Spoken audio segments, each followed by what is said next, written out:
Shalom jemaat Tuhan yang dikasihi. Kita akan memulai PAP kembali, akhir zaman seri terakhir. Mari kita berdoa lebih dulu. Bapa di dalam surga, kami bersyukur untuk kesempatan yang diberikan kepada kami. Tuhan, kami minta pertolongan Roh Kudus supaya kami bisa mengerti akan firman-Mu dan menjamah kami supaya juga kami bisa meresponinya dengan benar. Di dalam nama Yesus kami berdoa. Amin. Sekali lagi shalom. Minggu kemarin kita sempat libur ya, tapi hari ini adalah sesi terakhir. Kita akan memperoleh ringkasannya secara keseluruhan. Sebelum itu saya mau sampaikan kepada saudara bahwa setelah ini akan diadakan kelas penginjilan sederhana.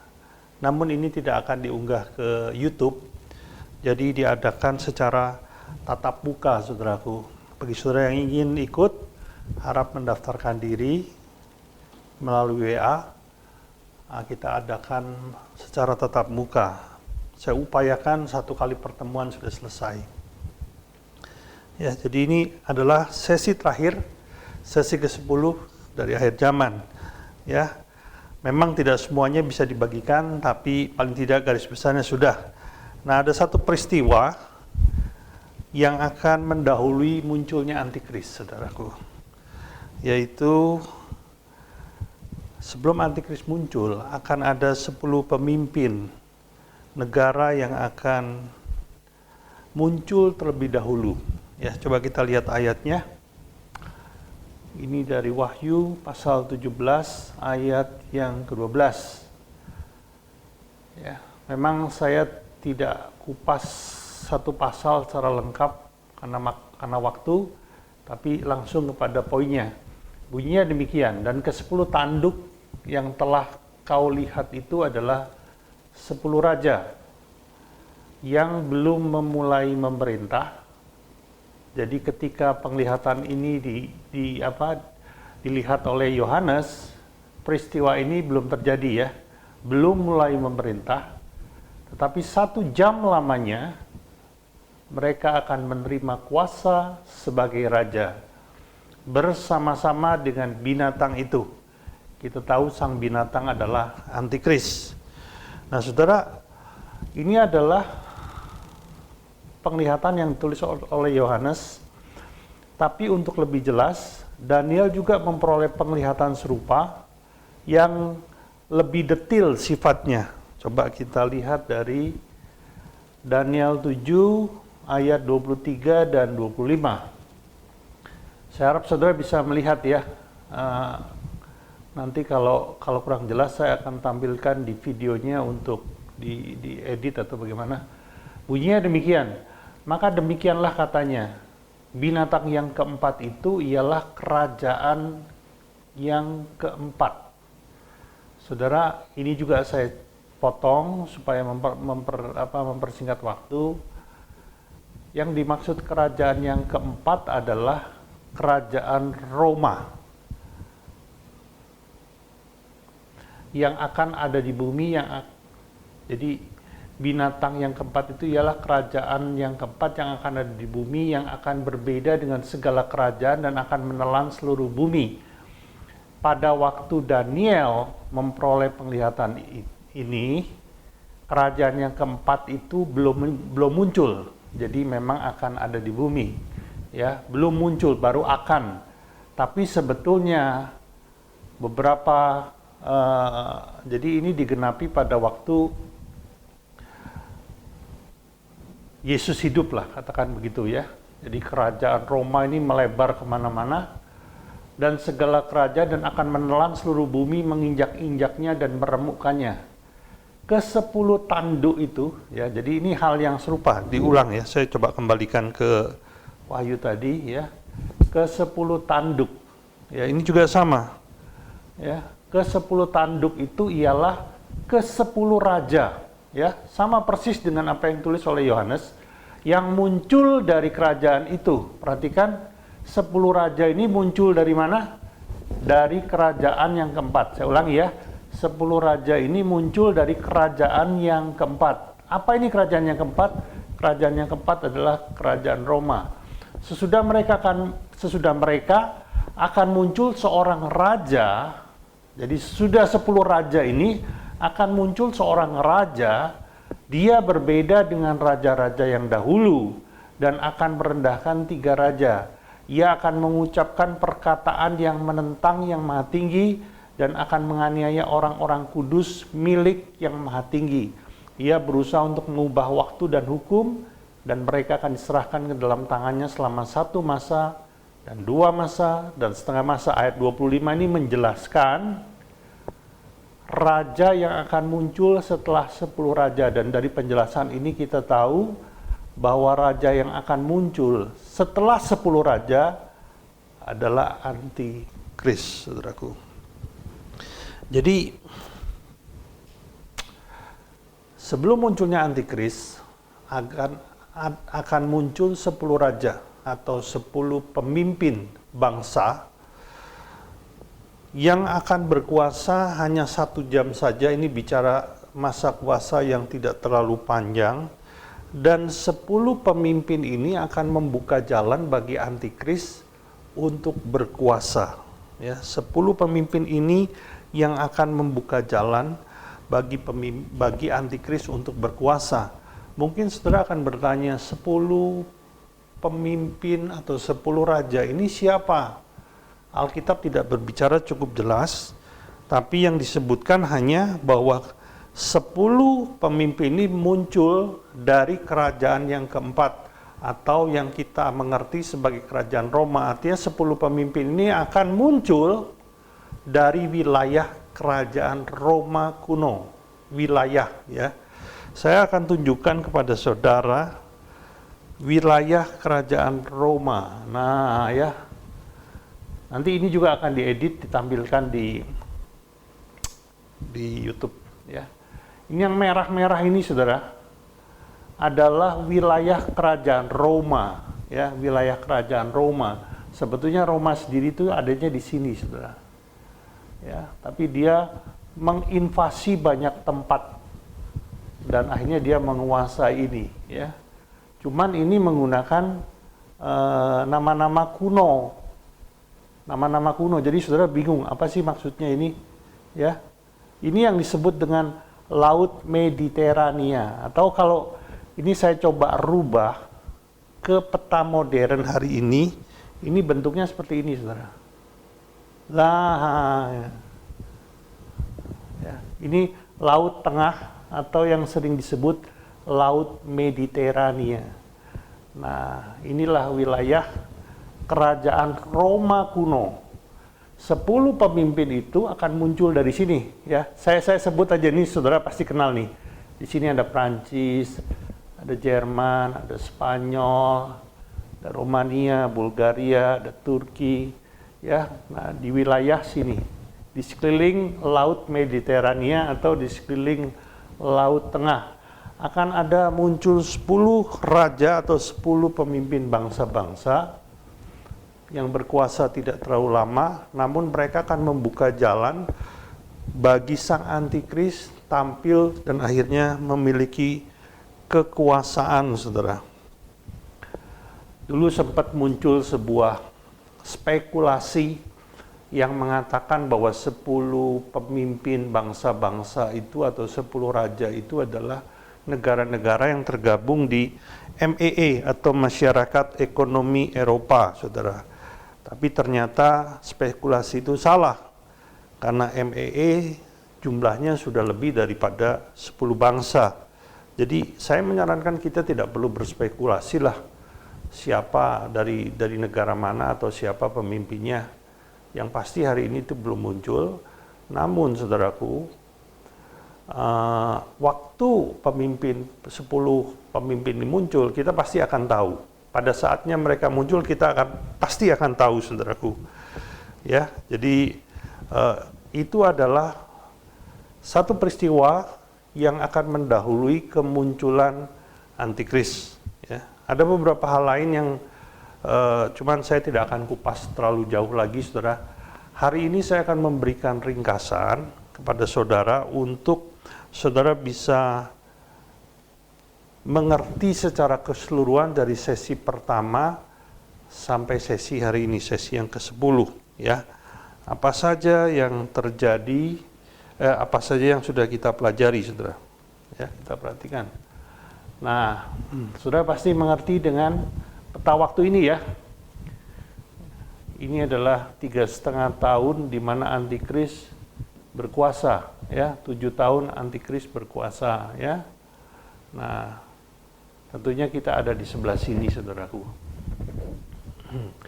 Nah, kita sudah menyinggung beberapa hal. Saya kasih nomor supaya jelas, tapi saya nggak tulis peristiwanya di sini karena layarnya nggak cukup, saudara. Ya, saya akan jelaskan apa itu nomor 1, apa itu nomor 2, sesuai dengan urutan waktunya. Dan yang di sini adalah kerajaan 1000 tahun, ya. Di sini kekekalan. Ini kerajaan 1000 tahun. Baik, kita kupas satu persatu. Nomor 1 itu adalah terjadinya tuaian besar. Di sini akan terjadi penuaian besar, saudara. Ada banyak jiwa akan dijamah, akan diselamatkan di sebelum memasuki masa antikris. Ini akan terjadi penuaian besar. Ya, lalu nomor 2, ini yang seperti saya sampaikan tadi, disinilah munculnya 10 pemimpin dari kawasan Mediterania atau kawasan wilayah kerajaan Roma kuno. Nah, ya. Lalu di sini kemunculan antikris mengawali 3,5 tahun yang pertama, ya. Setelah munculnya 10 pemimpin, tidak lama kemudian antikris akan muncul, membuat perjanjian 7 tahun dengan Israel, yang mana antikris akan melanggar perjanjian itu di pertengahan masa. Ya. Lalu nomor 4, di 3,5 tahun pertama ini, saudara masih ingat apa yang terjadi? Selama 3,5 tahun pertama ini, munculnya 2 orang saksi yang akan melayani dengan mujizat-mujizat yang dahsyat, saudaraku, ya. Jadi di sana akan terjadi air menjadi darah, turun api dari langit, mujizat-mujizat yang dilakukan oleh kedua orang saksi ini. Lalu di sini nomor 5, di akhir masa 3,5 tahun pertama atau menjelang masa 3,5 tahun kedua, ada sekelompok kecil orang percaya yang di Alkitab, kalau saudara masih ingat, disinggung di Wahyu pasal 12, sekelompok kecil, saya bilang kecil, sangat sedikit, yang diangkat, saudaraku. Siapa kelompok itu? Mereka adalah orang-orang percaya yang memiliki kualitas rohani yang terbaik, saudaraku. Ada seseorang mengatakan demikian, emas murni tidak perlu dimurnikan lagi. Jadi mereka itu orang-orang yang sudah punya kualitas rohani seperti emas murni, sehingga tidak perlu melalui pemurnian lagi. Karena perhatikan, masa aniaya itu kita bisa artikan sebagai masa pemurnian juga, saudaraku, ya. Jadi karena mereka sudah murni, mereka cuma jumlahnya amat kecil, saudaraku, ya. Mereka akan diangkat tepat sebelum masuki 3,5 tahun kedua. Lalu nomor 6 adalah dimulainya masa aniaya selama 3,5 tahun. Nah, 3,5 tahun kedua ini masa aniaya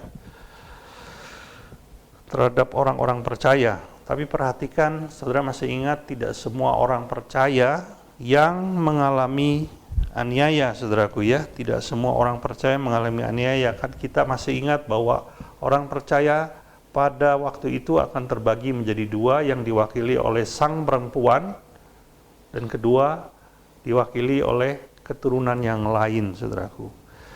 Saudara, perhatikan, sebetulnya masa aniaya ini juga punya sebuah tujuan yang luar biasa, karena di masa aniaya ini, saudaraku, terjadi pemisahan antara orang percaya yang sungguh-sungguh dan orang percaya yang hidupnya tidak sungguh-sungguh.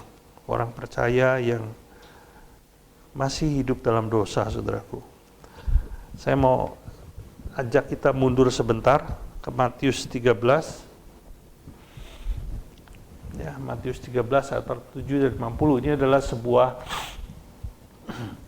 Sebuah kisah yang diceritakan oleh Yesus sendiri. Apa yang akan terjadi di zaman, perhatikan saudara, pada akhir zaman. Ini jadi peristiwa yang terjadi di akhir zaman ya. Ayat 47 bunyinya demikian. Demikian pula hal kerajaan sorga itu seumpama pukat yang dilabuhkan di laut. Pukat itu perahu nelayan. Lalu mengumpulkan berbagai-bagai jenis ikan. Setelah penuh, pukat itu pun diseret orang ke pantai. Lalu duduklah mereka mengumpulkan ikan yang baik ke dalam pasu, dan ikan yang tidak baik mereka buang. Perhatikan saudara, terjadi pemisahan antara ikan yang baik dan ikan yang tidak baik. Ini bicara orang percaya saudaraku yang sudah dijaring. Yang baik dipisahkan, yang tidak baik dibuang. Demikian juga pada akhir zaman, malaikat-malaikat akan datang memisahkan orang jahat dari orang benar. Saudara, jadi sebetulnya salah satu tujuan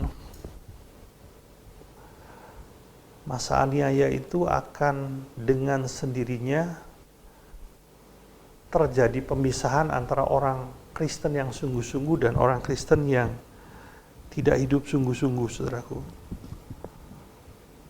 Ya. Dan di situ akan terlihat sesuatu yang dahsyat sehingga tampillah sekelompok orang Kristen yang siap, dikatakan siap sebagai mempelai wanita cantik tanpa cacat dan kerut, siap untuk masuk ke dalam perjamuan kawin anak domba. Nah, itu terjadinya di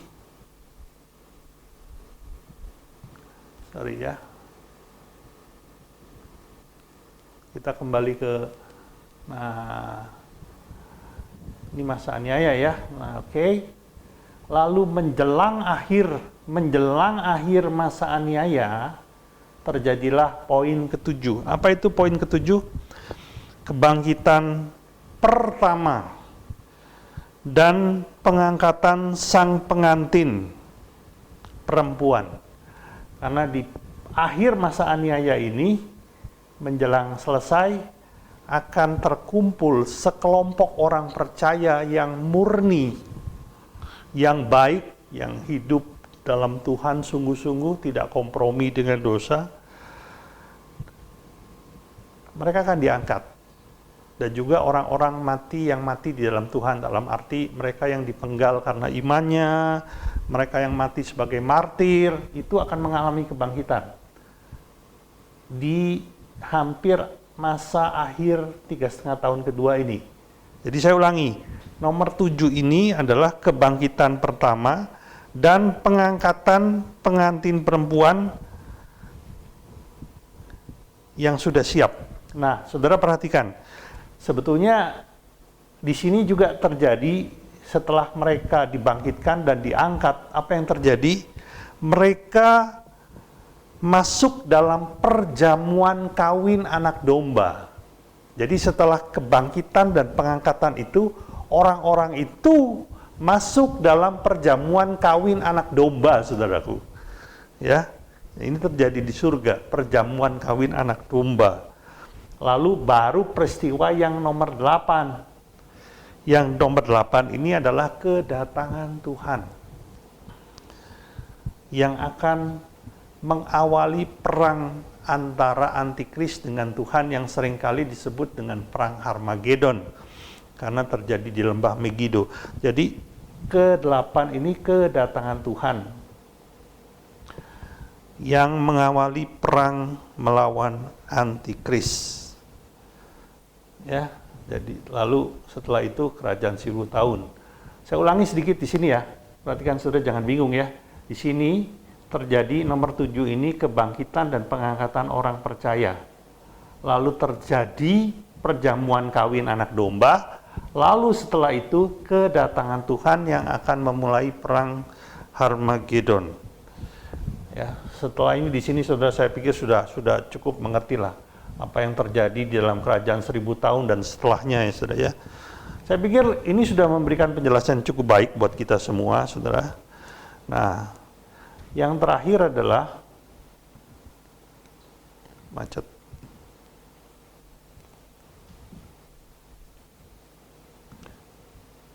Ini macet, saudaraku. Bentar ya. Mungkin wifi-nya yang macet nih. Oke.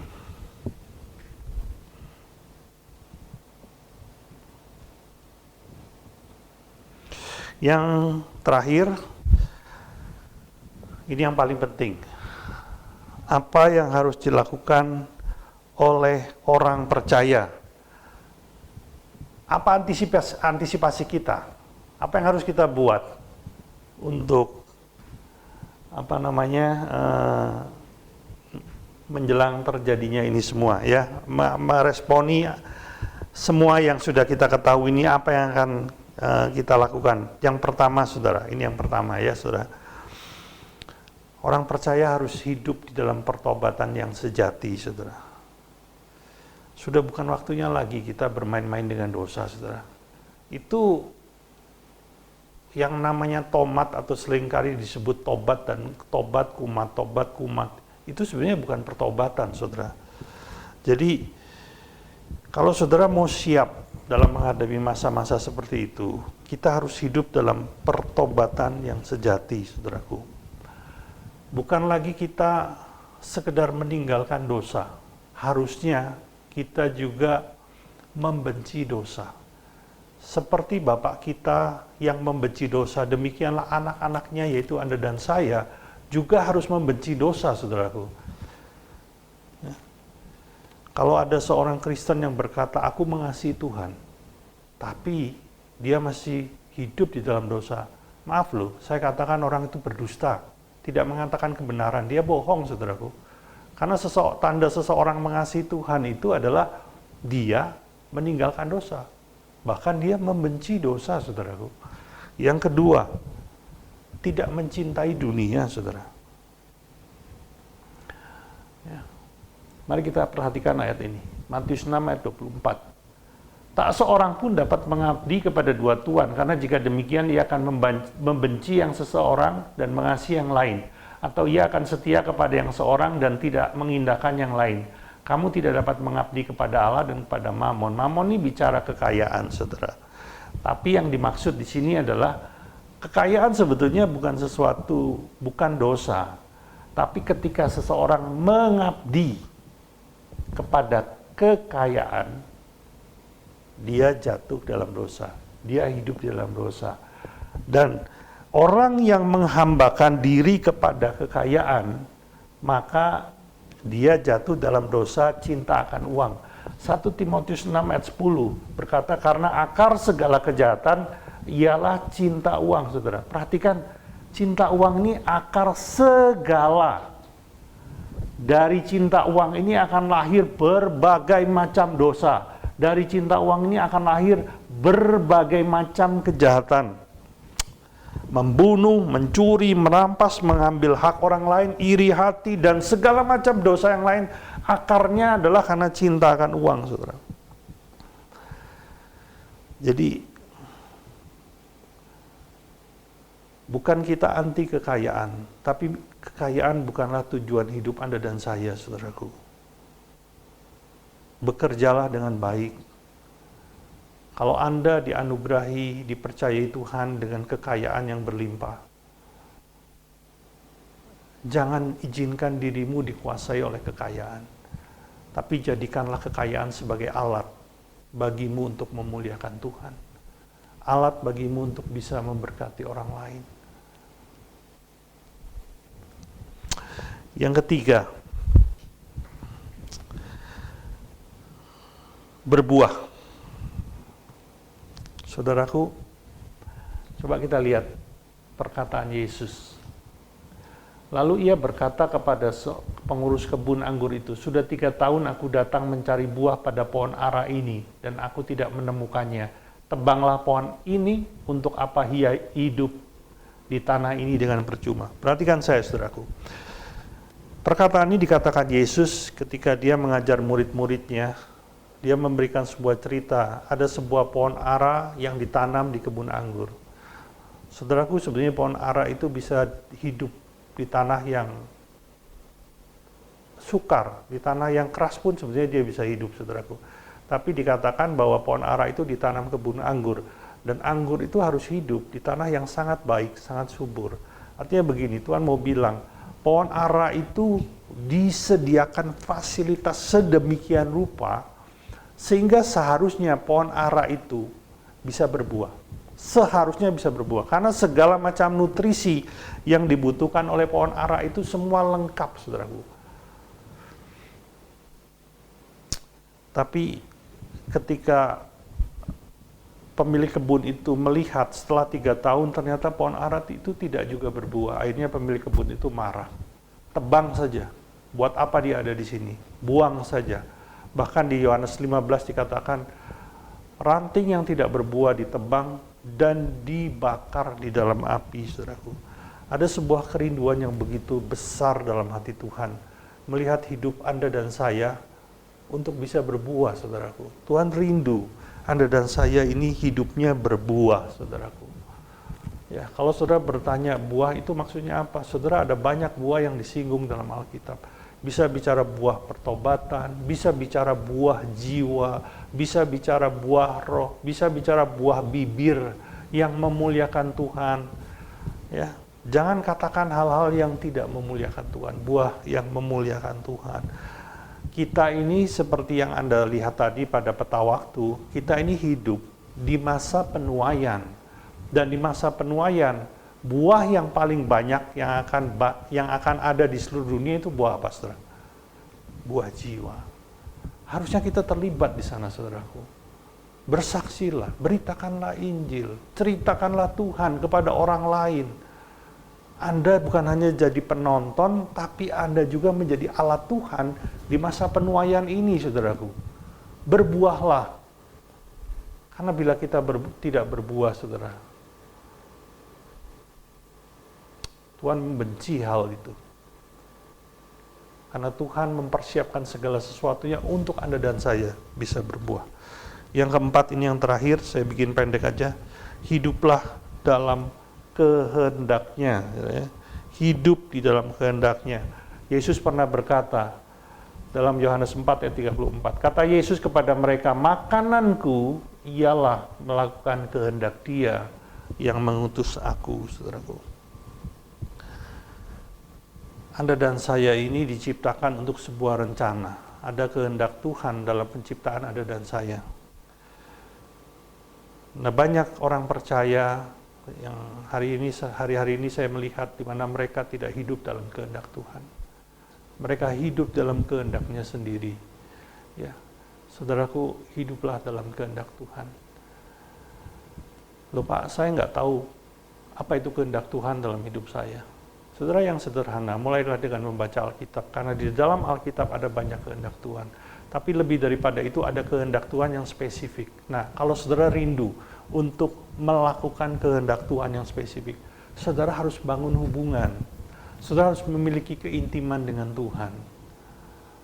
Karena waktu kita memiliki hubungan yang benar, memiliki keintiman dengan Tuhan, maka Roh Kudus akan berbicara kepada Anda dan saya. Saya percaya Anda bisa mendengar suaranya.